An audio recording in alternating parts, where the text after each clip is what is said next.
Odia story twin.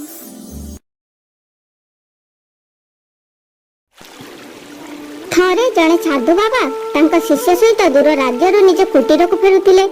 बहुत दूर चली दुई जन जाक बहुत थकी जाइथिले, किंतु सेमानंकु एक घंच जंगल पार करिवार थिला। तेणु सेमाने तिले मात्र न रही जंगल अतिक्रम करबाकू लागिले। किछि घंटा चलिबा परे सेमाने जंगल पार करी गोटे गाँ रे पहुँचिले। तेणु साधु बाबा सेठारे विश्राम नेबा पई विचार कले। से शिष्य को कहले, आज आमे एठारे विश्राम करिबा, एही गाँरु भिक्षा मागिबा एवं जहा मिलिबा ताकू भोजन करिनेबा। आज्ञा गुरुदेव। तापरे गुरुदेव निज शिष्य सहित सेही गाँर गोटे घर को जाई भिक्षा मागिबाकू लागिले। किंतु सेही घरर मालिक जने दुष्ट, अशिष्टाचार, अशिक्षित और अभद्र लोक थिला। भिक्षाम देहि मां, किछि खाइबाकू मिलिबो?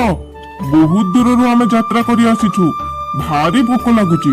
आम दुहिंकु किछि खाइबाकू दियो, भगवान आपणकर मंगल करिबे। घरर मालिक धिक्कार करि कहला, केजानी कोठु पळि आछंती? साधु बेश धरिके मागि देले कोन खाइबाकू मिलि जिवो? साधु बेशरे तुमे माने चोर जाक बुलुछ। जति भोक लागुची ताने खटिकी खाओ ना, आउ काको भोक बनेबा जाओ। मते कोन मूर्ख भाबिलो?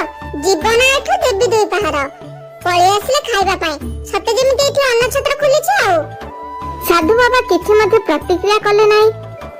से कहिले, एमिति भलरे बसी थाओ। से ताको आशीर्वाद देई निज शिष्य सहित आगकू चलिले। किछि समय आगकू चलिबा परे आउ एक घर देखिले। से सेही घर को जाई भिक्षा मागिबाकू लागिले। सेही घरर मालिक जने बहुत भल लोक थिला। से सेही गुरु और शिष्य को देखि निज घर को आमंत्रण कला। तार स्त्री मध्य जने बहुत भल मनीष थिला। से मध्य सेमानकु खूब जत्नर सहित अतिथि चर्चा कला।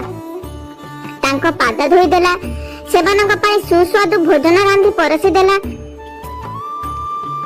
कहिला, आपण माने हम घर को आसी हमको धन्य करि देले। आपनकर सेवा करिवार सौभाग्य देथिबारु आमे धन्य होई गलो। आपनको अनेक अनेक धन्यवाद। आपण एठी राते विश्राम करंतु, सकाळ हेले आपनको घर को बाहरी जिबे। सेमानक व्यवहार रे साधु जनक बहुत खुशी थिले, किंतु सेते बेले मध्य से किछि प्रतिक्रिया देई नथिले।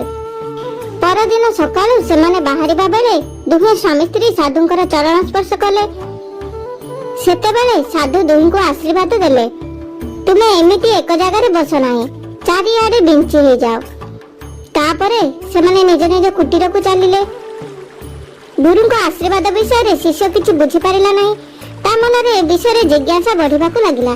किछि बाट जेबा परे शिष्य जनक चुप रहि पारला नाही।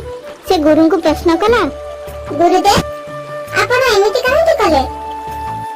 कोन हैला? मु कोन कली?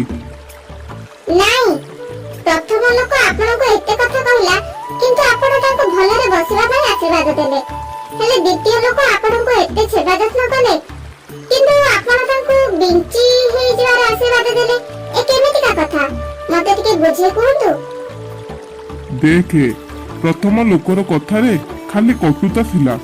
से कटुता केवल सही जगह रे ही रहिबा समस्तक पई उचित, किंतु द्वितीय लोकटीर कथारे एवं कामरे मध्ये मधुरता भरी रहितिला, जहा कि समस्तक संस्पर्शरे आसीबा निहाती दरकार, जहा फଳରେ समस्त निज व्यक्तित्व को सेपरि मधुर करि परिबे। तेणु मु सेमानको गोटिए जगह रे लुचि न रही बिंची हे जिबार आशीर्वाद देली। ओहो, एमिति का कथा। तापरे शिष्यटी खुशी मनरे गुरुंको अनुसरण करी निज रास्ता रे आगको बढ़ी चलिला और मने मने कहला, आपण धन्य, आपनका आशीर्वाद मध्ये धन्य। आपण मनकु हमर वीडियो केमिति लागला कमेंट रे निश्चय जणाबे। आम चैनल को सब्सक्राइब कर देबे। वीडियो टी भल लागे थिले लाइक और शेयर कर देबे।